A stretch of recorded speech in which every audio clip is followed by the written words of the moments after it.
kuat man. Oh lah sumbare kok. Sing liyane rene nglumpuk kene. Ayo foto. Ayo. Foto yo.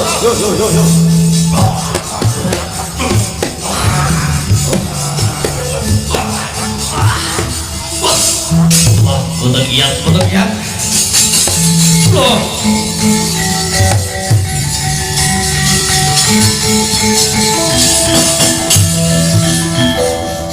Sang Prabu Jalana kula Raden dengan dika pirsa piyambak anak kula Kurawa sami mboten kiat ngangkat mila mangsa bareng dhateng jengandika Sang Prabu tansah marep pangoreng susma jeneng supaya winah ya ing sepi sinimpen telenging kalbu waktu kaya mengkono Sang Prabu Jalana sigra maos mantram sakti wis rampung anggen maos Resi Gupala Sinidikara satemah dadi setilan bedeke sak kepel gedene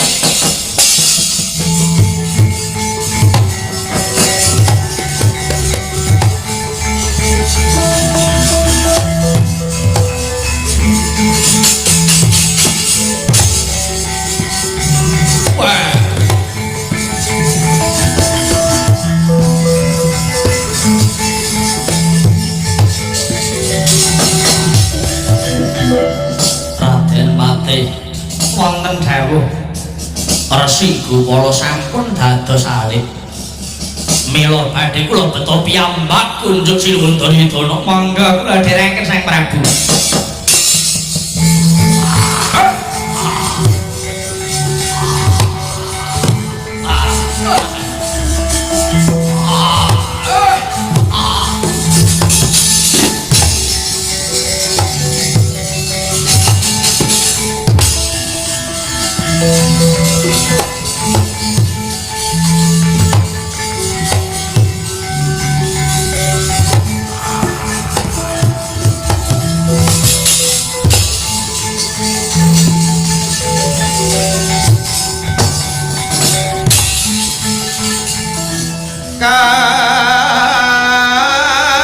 Kati kusuma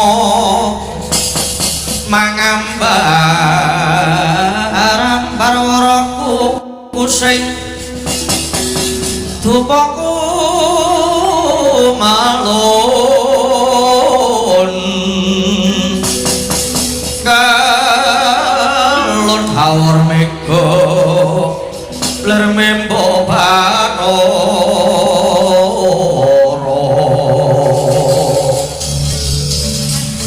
tansah marep pamoreng suksma sinaksma ya wineh ya ing sepi sinimpen tonging kalbu pambukaning warana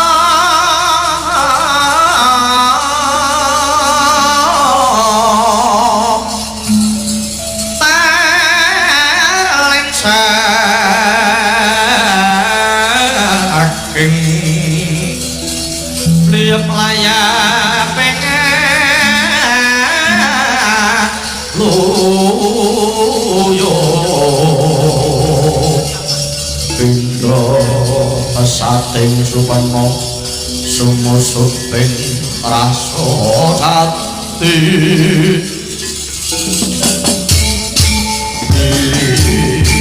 lah ing kono to wau ora kaya sing mate hari sing ngene gawe sangya para putra Kurawa gambaram lakare ping jalanici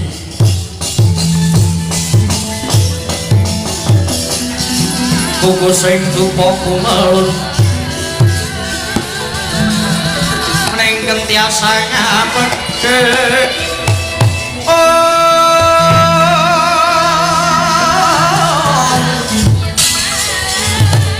kawanku sagung jajan nanging sing ngetaki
ora wurahan tengaraning ngajurit gumagur bangsa tetek kaya butula ora panjriting turangga estri nyuwang tuwaca kang kegiter ora kata ingkang tuwaca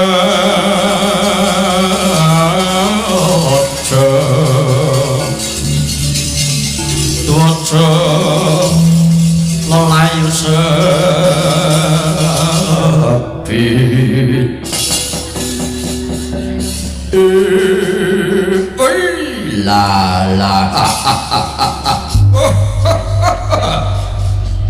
Paman Haryaman, Paman Sangguni, kula ingkang putra saking Banjare Junepun Dursasana man langkung rumiyin sungkem kula katur man Harya. Iya yang kira anak kula ning Dursasana bektimu wis tak tampa. Wah, kadengaren rek genep temen tata kramamu Dursasana. Wah, inggih man. Kula sakniki pun sagar kok man. Ya syukur yen wis eling nggih. Man, Drama Gati ngopo? Kula nyun pangapunten sumela atur. Iya. Kula ajeng takon, Lek. Takon apa? Mboten ngoten jane nami sampean sing asli niku sinten ta, Lek? Jenengku sing asli saka Plasa Jenar kuwi Raden Harya Suman Trigantalpati Yaswela Putra. Bareng dadi patih ening Ngastina banjur antuk paringan asma Kyana Patih Harya Sengkuni. Lah terus jeneng kok Sengkuni niku tegese napa? Sengkuni mono saka linggane tembung sangka uni kang werdine yaiku wong kang wasis micara. Weh, lah kok benten kalih kula, Lek. Nek kula sing merdake Sengkuni niku mboten tiyang sing wasis micara. Nanging niku ngoten werdine menungsa sing seneng tumbak cucukan, seneng adul-adul lan gawe dak-dakaning pasulayan. Nek ening wong rukun ora seneng nek ana kahanan tentrem serik atine. Omongan kono didol kene, omongan kene didol kono kaya makelar ngono lho, Lek. Lambemu ki nek muni diatur, Lek. Diatur pripun? Lah wong kakangmu Dursasana wae ngabekti nyang aku. Anak Prabu Duryudana wae ngejeni nyang Sengkuni, lah kok mung dapurmu. Bayi ngisore nek nyelekutak nyang wong tuwa ki anggepmu apa? Ngadepane cilik ki ora pira-pira ki ngaturke sungkem. Lah kok malah ngonceki jeneng Sengkuni. Diwerdeni jare tukang ngapus-ngapus apa memper ngono kuwi, he? Mangke kriyen, Om. Perkara kakang-kakang kula do ngabekti ten sampeyan niku nggih monggo mawon, niku urusan pribadine dhewe-dhewe. Ning nek kula tiyang ngabekti niku kudu didelok dhisik wong tuwa sing ajeng disembah. Wong tuwa sing ajeng disembah pun memenuhi syarat napa dereng? Tumrap kowe wong tuwa sing wajib diajeni kuwi sing kepiye? Nek petung kula sing wajib nampa sembah niku wong tuwa sing empun temuwa priyayi sepuh sing mentes tenan niku wajib kula sembah. Lah nek aku wae pun jan blas wis ora ngukup sak apa-apane kok ngono titikane apa ndika niku priyayi sepuh sing sepuh sepi tur sepah samun kuwi tegese apa? Sepo niku panganan sing boten enak dipangan. Sami kali sampeyan niku. Urip dika sak putu niku blas boten ate ngepenake rasane liyan. Nek guneman seneng mitenah gawene ngrasani alaning kanca. Tandang tanduke grobos olah tikahe gemahe tur cethil. Lah napa enten wong maratuwa mampir nguyuh ning omahe mantu lah kok bayar kaya ning terminal. Lah nek boten tekon sampeyan nek boten enten niku. Sepi niku tegese boten duwe lelabuhan dhateng masyarakat. Sampeyan niku piyai sepuh sing sepi tanpa duwe lelabuhan apa-apa. Zakat ora tau urunan nggo ndandani dalan kampung ya cucul ning mung semen siji. Semen sak-sak wae ngumuke ngantek tangga desa krungu. Niku sampeyan. Sepah niku kudu dilepas sebab niku termasuk rereget. Sampeyan iku nggih ngoten, sampeyan iku ambak patih ning jane termasuk sampah masyarakat. Buktine apa le? Lah pripun cebi? Dikon niku dina-dina mung liyane mikir le ajeng mitenah wong ngeduku mbok padha bangsa mawon. Nek perintah mesti ajeng anak-anakku Kurawa ayo Werkudara kae Pantenono, Gatotkaca kae rantenen. Ulangan sampeyan niku padha kali racun, mung kudu arep gawe sengsaraning liyan mawon. Mula dikon niku padha kalih ratu ning penyakit. Ngoten lho, Le. Samun niku tegese samar-samar misterius tidak transparan. Mboten blak-blakan, mboten terus terang. Seneng slintak-slintut jalan belakang niku samun. Dikon niku laire iya ning batine ora. Laire ora ning batine iya. Niku pribadi sampeyan, Om. Wis ngono sak omong-omongmu. Mumpung sih diwenangke omong. Dursasana wonten dawuh man. Aja ngrungokke suarane cah pekok. Nggih. Ndak marake stres nggih. Lajeng dos pundi dawuh saking paman Sekuni mengki. Dina iki sinuwun dawuh marang Wakning Gundel supaya nundung Resi Gupala saka ing pesanggrahan Bumi Aldaka. Dene bapakmu Sukalima dibiyantu dening murid anyaran Ratu Buta saka Praja Ngujung Laut jenenge Prabu Kalateja Lelana. Nadyan mengkono kowe sak sedulur aja enak kapienak. Sira kabeh uga kadawan sikep keprabon ing aprang ngombyongi Ratu Serayan mau. Mbok menawa mengko ana gagaling rembug, para Kurawa Sawadyabala kudu ngebyuk bareng pesanggrahan Bumi Aldaka didadekke segara geni. Mangke griyen, Man. Piye? Sing jeneng Resi Gupala ajeng dipejahi. Iya bener. Mongko kula krungu kabar yen sing ngawat-awati niku jare pranakan Pandhawa. Kadosta bangsane Wisanggeni, Gatotkaca, Antasena, Irawan barang niku. Upama kabar mau bener terus kowe ning apa ta? Apa kowe wedi? Nggih. Bares mawon kula ajrih, Man. Walah kepiye to, Dur? Kowe iki penenggak Kurawa, pangeran sepuh kok jireh getih wedi mati iki kepiye? Wong wedi niku mboten perkara pangkat, Man. Maju perang niku kudu ngangge petong sing genep ampun mung ngawur mawon. Lah petungmu kok njur duwe rasa wedi? Petang kula enten kalih perkawis. Siji kodrat, loro wiradat. Tegese petang iki sepisan kodrat. Mpun kula titeni bola-bali Kurawa niku nek perang kodrate ora tau menang. Pun niku. Perang ora tau menang, golek wahyu mulcut arep rabi ya urung. Niku kodrate Kurawa. Lah terus wiradate. Wiradat itu tegese budidaya. Terus ajeng budidaya pripun yen mungsuhe niku bangsane Wisanggeni, Gatotkaca, Antasena barang niku angga tatawan apa pripun? Tatawan piye? Mengki yen Kurawa niku menang kalih peranakan Pandhawa sampeyan kula rabeke meleleh. Oh, wong edan iki malah nyengkake umure wong tuwa. Bakune kowe kabeh ngombyongi budhale Prabu Teja Lelana. Nggih, wis tak dawuh. Swatama kula wonten dawuh paman. Mara kowe metu njaba ndang wadya kowe padatan ana ing saken dawuh paman. Umar kang bala lumeres budhaling kang wadya bala dina nasri kegamane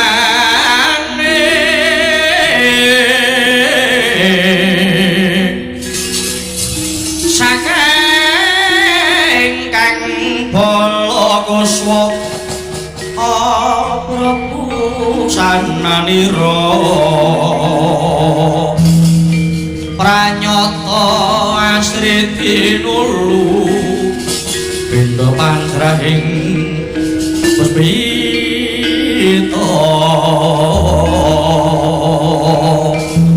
wata kowe mengkono sigra bebudhalan sangya satriya bangsa nyata aprasetya pangkir satriya bangsa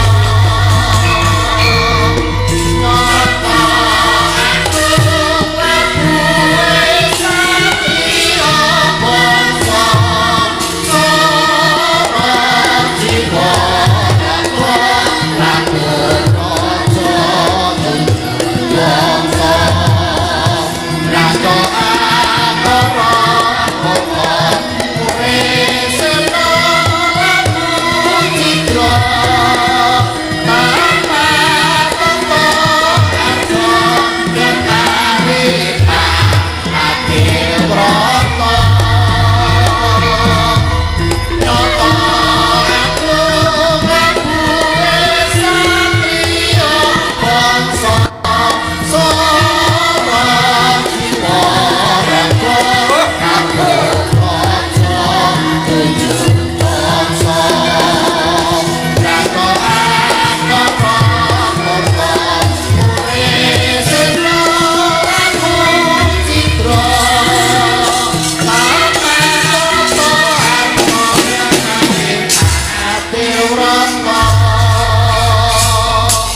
Hey!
Jroning pesanggrahan iki ana wong tuwek tur manielet nyaglae ning ngareping gapura kaya nyegat anggon kulumaku.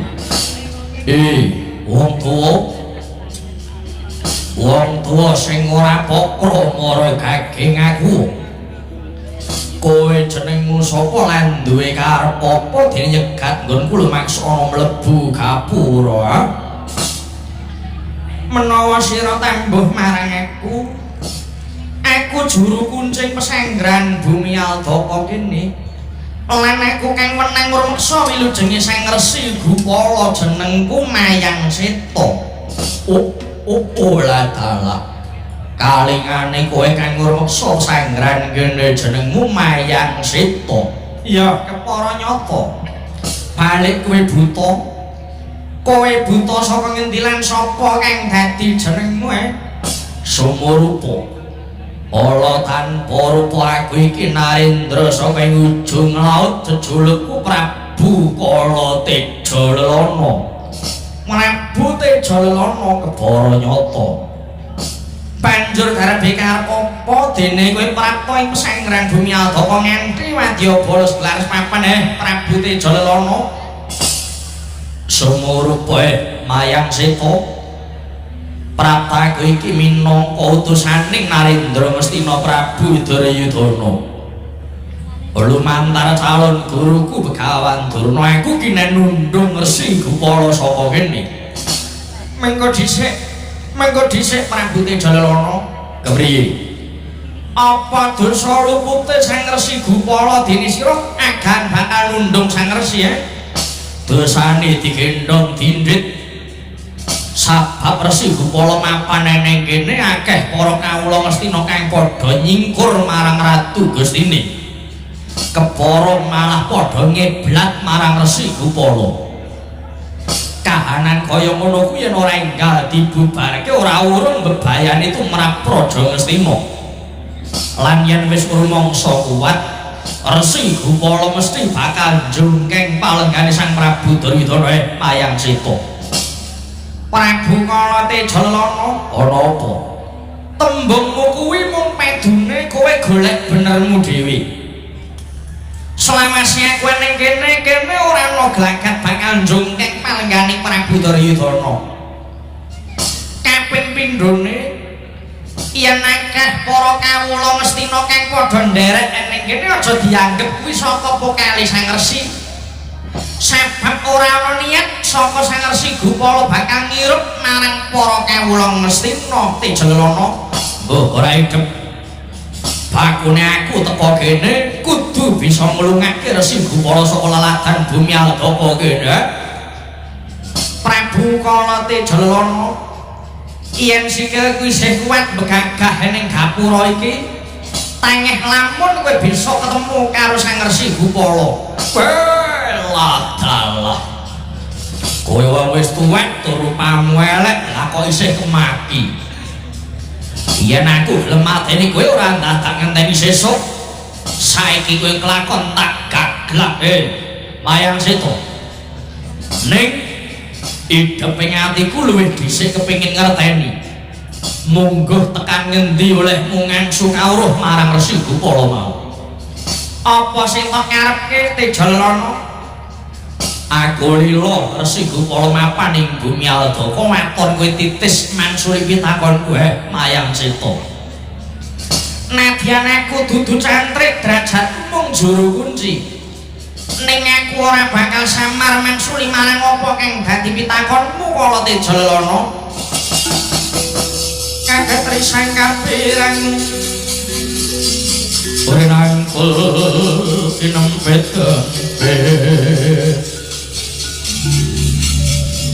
dosa ngertaning bawa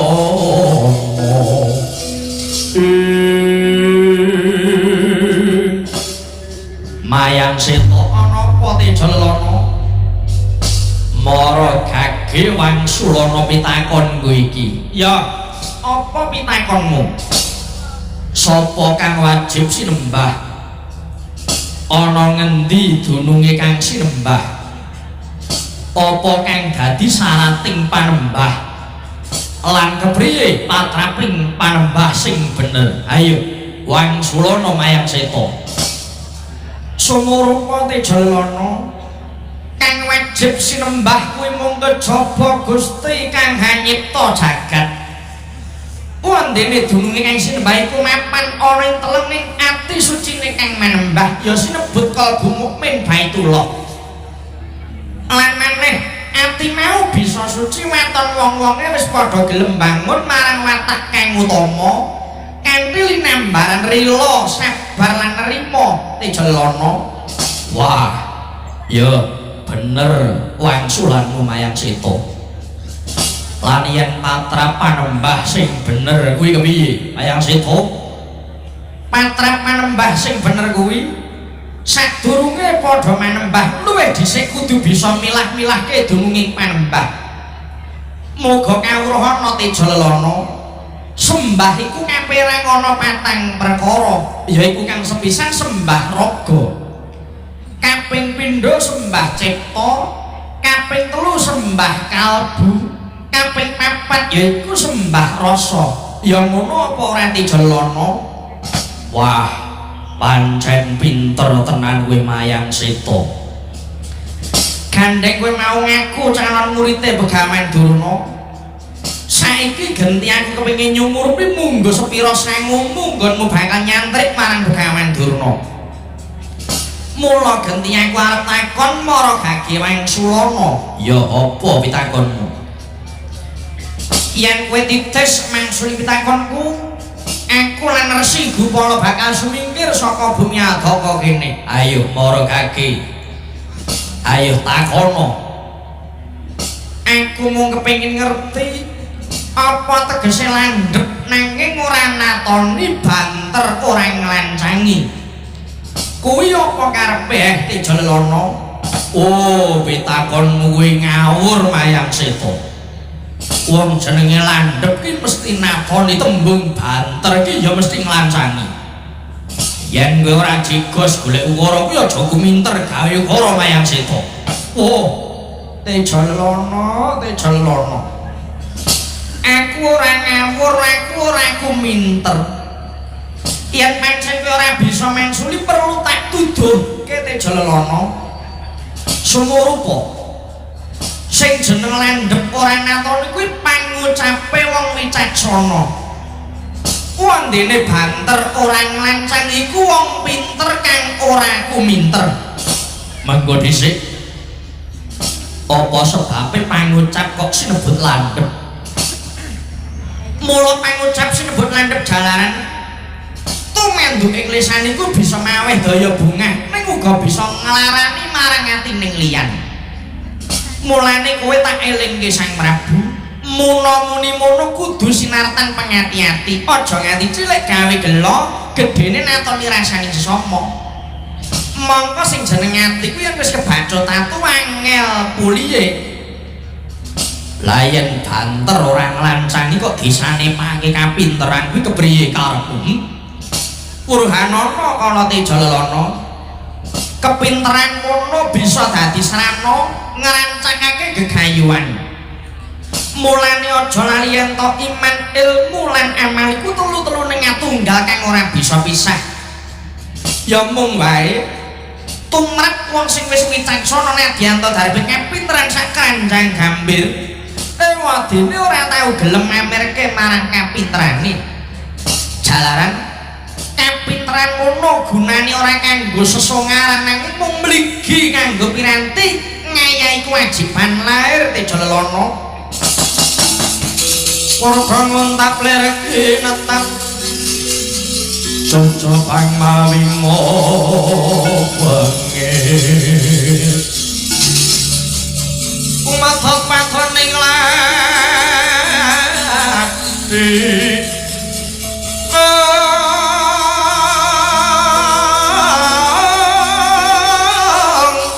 tetran dek kundaran soring jonggo malatu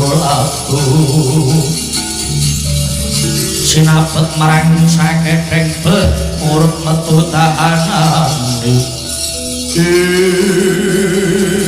wah bojleng iblis lanat pancen menungso tuwa kang ora kena dieman timbang karo bukti badlap sayuta bukti bawa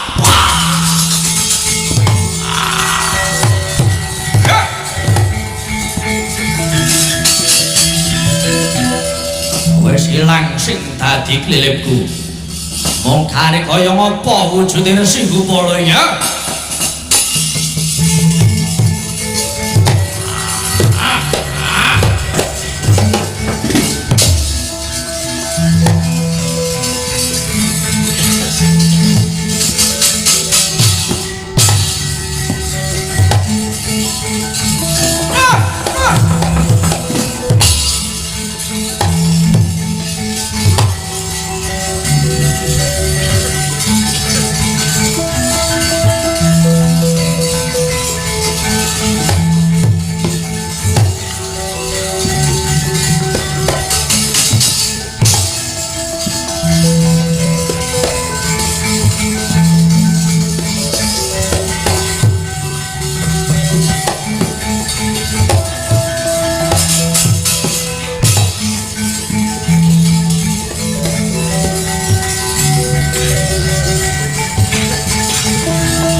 mangun kung kanduan rimang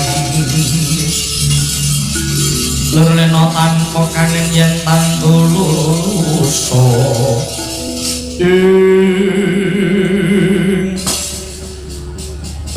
mengkoto kakang Gathuk lan kakang Antasena ana apa Dimas kuwi sanggeni ya eneng apa Dik wis sawetara suwe oleh awake dhewe padha mepet ana kene kang saperlu ngulatake marang pesanggran bumi Adaka kang wektu iki kepanggonan Resi Gupala kepara nyata wis sanggeni pun kakang rumangsa nggumun yai nggumun bab apa kang ing atase mbiyen bumi Adaka kuwi bumi kang sepi dasare sampun ning pagene wiwit Resi Gupala ana kono saiki bumi Adaka ngejawantah dadi kutha rami akeh para kawula kang padha mapan ana kono lan akeh para mbok bakul kang padha dedagang ana pesanggrahan bumi Adaka wis anggeni iya Le sing gumun ora mung Kakang Gathut wae nadyan aku semono uga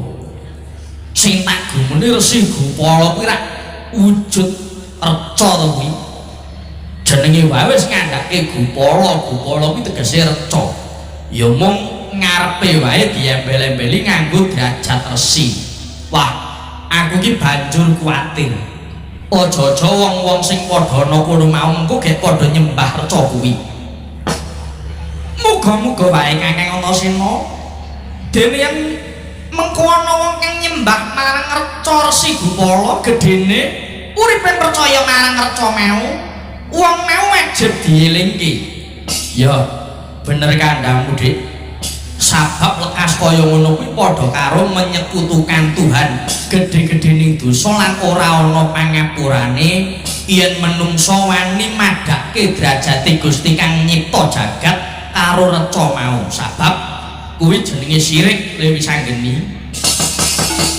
bumi gunjang kancing langit kelap-kelap katon lergin sangin sang maweh gantung foto kowe mangkono nedangi sami mbak pangandikan dadak sakala dumawe mayang seta kang wis badar wujud sang Resi Anoman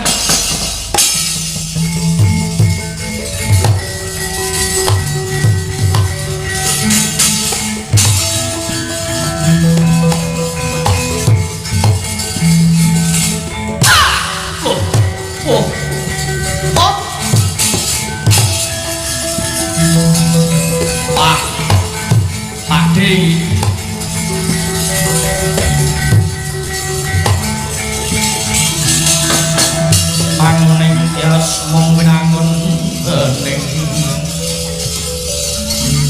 manungsa ling nolong musik dewa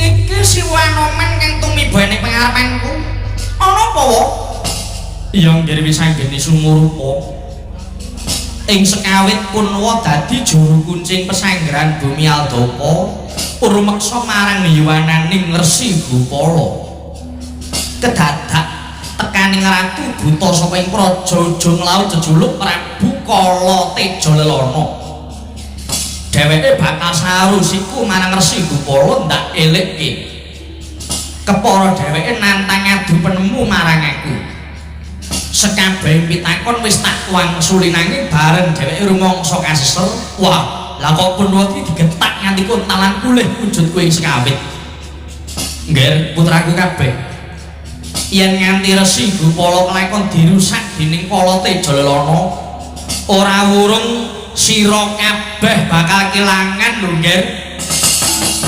Tanjapala Pandhama gumulung mangun sering sata Kurawa kampah kongke surkatite wela keparat Teja Lelana serayaning para Kurawa yen pancen Kurawa serayane manuh wani nganggo kamardikane awake dhewe aja do melu-melu ayo tak depani dhewe pasti cemangkahan terus sumbal lindu bumi kunjing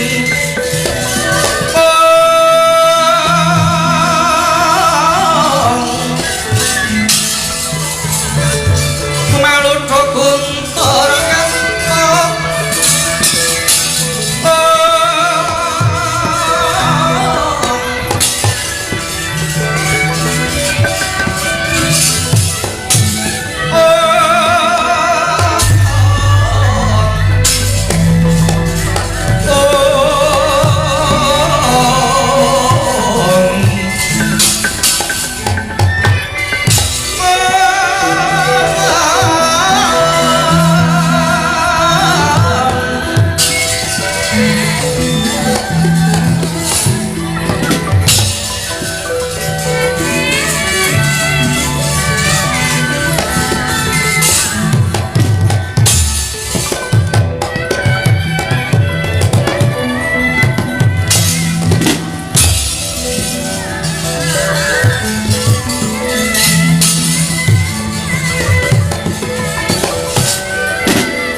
mandika temun celang pedangipun kang kataman braja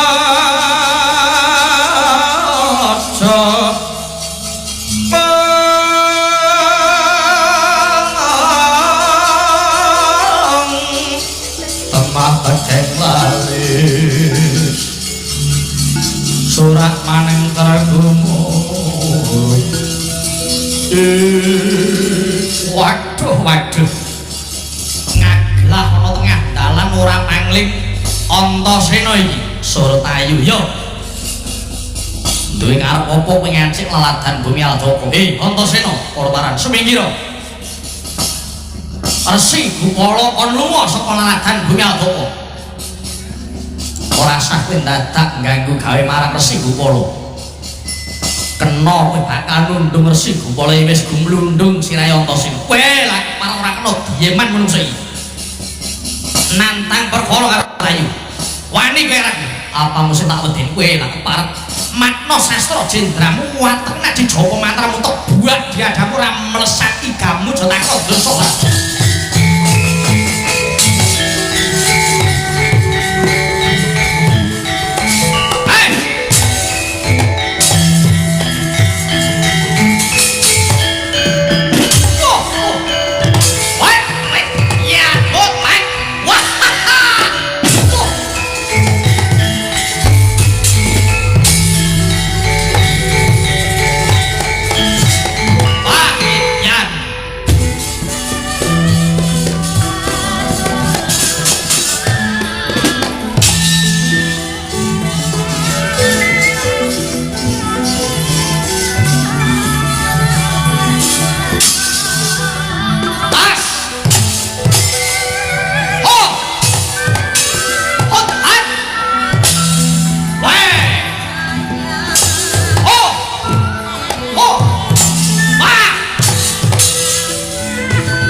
Ayo, biar.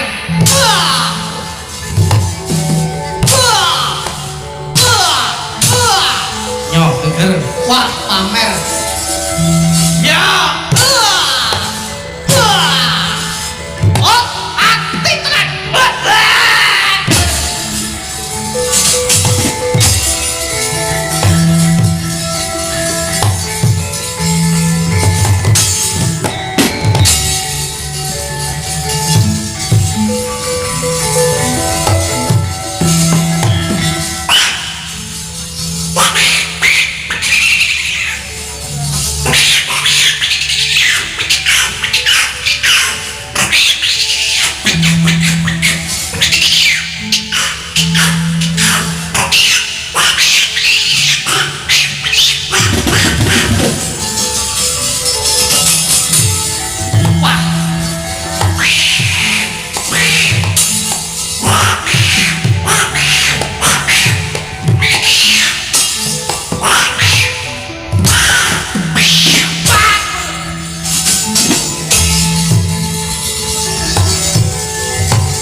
Aja kowe sing maju iki sanggemaning Prabu Kala Tejalana. Tiban lap sayuta bubar maut.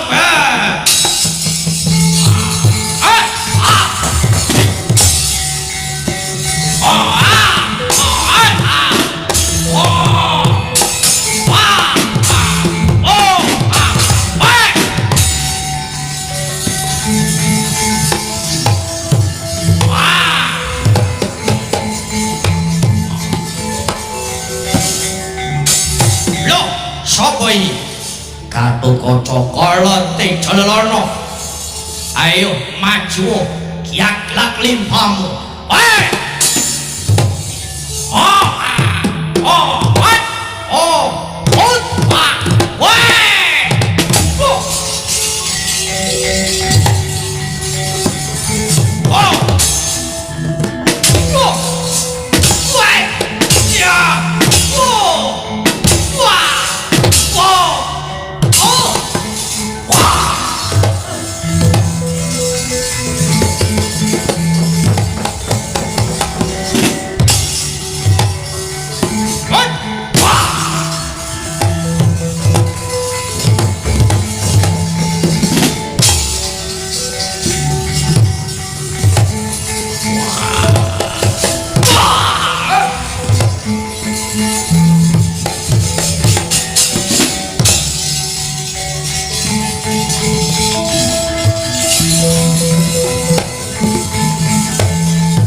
resik sing dadi pepalengku mung kari siji Resi Gupala kaya ngopo dedapurane Resi Gupala iki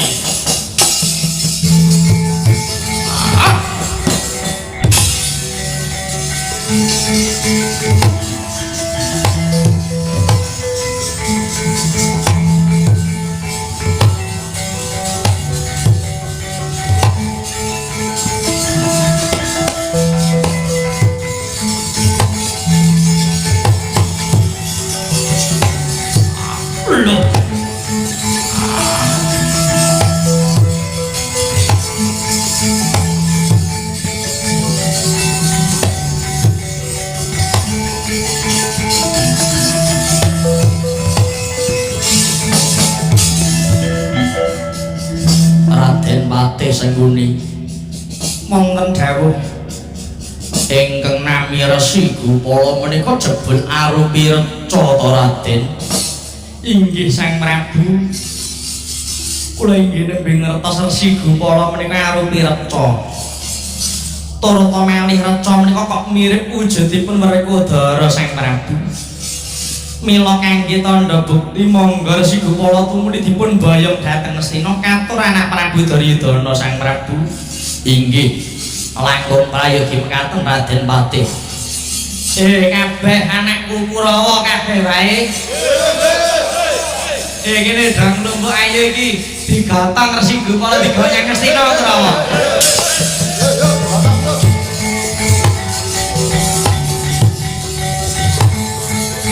Ya sing masa gede-gede lumur-lumur ini sih.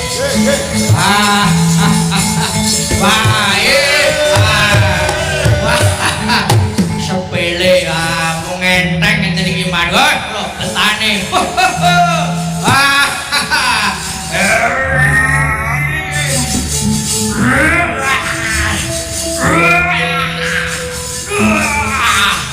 Alah mboten kuat man. Oh lah sumbare kok. Sing liyane rene klumpuk kene. Ayo betul. Yo. Matang yo. Betul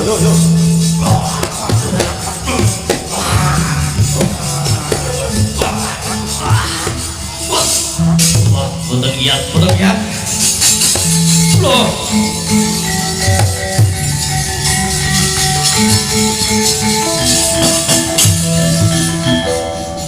Sang Prabu Jalana kula Raden dengan dika pirsa piyambak anak kula Kurawa sami boten kiat ngangkat mila mangsa bareng dhateng sengandika Sang Prabu tansah marang pangore ing suksma jeneng supaya winah ya ing sepi sinimpen telenging kaltu waktu kaya mengkono Sang Prabu Tejalana sigra maos mantram sakti wis rampung anggen maos Resi Gupala sinidika rasa temah dadi setilan dedeke sak kepel gedene